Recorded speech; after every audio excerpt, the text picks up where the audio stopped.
इंद्रायणीचं पसायदान 26 February देशभक्तीचे डोळे पाणावले होते. लेखक डॉक्टर संतोष मोतीराम मुळावकर. अभिवाचक किमया संतोष मुळावकर.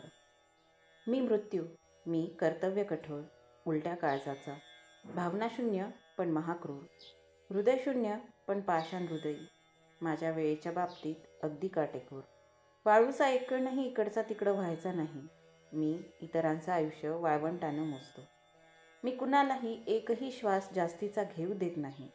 इतरांना निर्वात प्रदेशात नेणं मला आवडतं. सगळ्यांच्या आयुष्याच्या तुटलेल्या दोऱ्या माझ्या हातात असतात. या तुटलेल्या दोऱ्या हेच माझं आयुष्य. या दोऱ्यांना मरण नाही, त्यामुळं माझ्या आयुष्याला मरण नाही. पण मी अनेक अमर माणसं पाहिली, त्यांना मी कधीच मारू शकलो नाही. अमर माणसांच्या आयुष्याच्या तुटलेल्या दोऱ्या माझ्याजवळ नसतात. खरं तर त्यांच्या आयुष्याच्या दोऱ्या तुटलेल्या नसतात. दोरीनं मोजण्यासारखं त्यांचं आयुष्य नसतंच. त्यांच्या आयुष्याचे श्वास अनंताचे असतात. त्यांच्या उदात्त महान मंगल श्वासांमध्ये शेवटचा श्वास नसतोच. ही माणसं इतरांसाठी श्वास झालेली असतात. ह्या अमर माणसांपुढं माझा थरकाप उडतो. 26 फेब्रुवारी 1966ला माझा असाच थरकाप उडाला होता. प्रायोपवेशन, यमसल्लेखना, वीरमरण ह्या निमित्तानं मी हे यापूर्वी अनेकदा अनुभवलं होतं. माझ्यातलं मंगल, अपवित्र क्रौर्य क्षीण क्षीण होत संपलं होतं. माझ्या हातातल्या पाशाची महन मंगलपुष्प माला झालेली होती. माझाच महोत्सव मांडलेला होता. त्या महोत्सवाचं निमंत्रण मला होतं. खरं तर ही माझी शरणागती होती. निमंत्रणपूर्वक शरणागती. माझा नाईलाज करणारी, माझा थरकाप उडवणारी, पण माझ्या शुष्क आयुष्यात आसवांची पेरणी करणारी. या पेरणीनं मीही मोहरून गेलो होतो.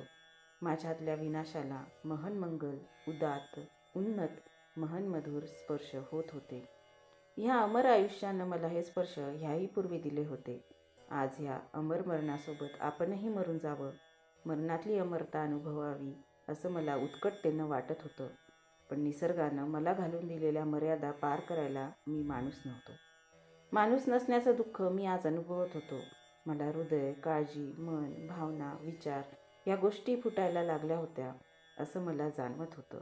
या जाणीवेनं मी थोडा संत झालो आणि धीर गंभीर पावलं मागं टाकून पुढं जाऊ लागली. ती पावलं होती स्वातंत्र्यवीर सावरकरांची.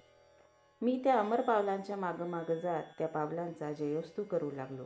ती पावलं होती उत्तमतेची, उदात्ततेची, उन्नततेची, महन मधुरतेची.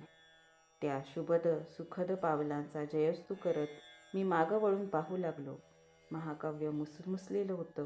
विद्युल्लतेसारखं पल्लेदार, ओजस्वी, तेजस्वी वक्तृत्व पोरकं झालं होतं. त्याग कावराबावरा झाला होता. विज्ञाननिष्ठ विवेक हताश झालेला होता. धर्माला आता अशी ओळख कोण करून देणार होतं? जाज्वल्य देशाभिमानाचे, उत्कट देशभक्तीचे डोळे पाणावले होते. भारतमातेचा आक्रोश अखंड झाला होता.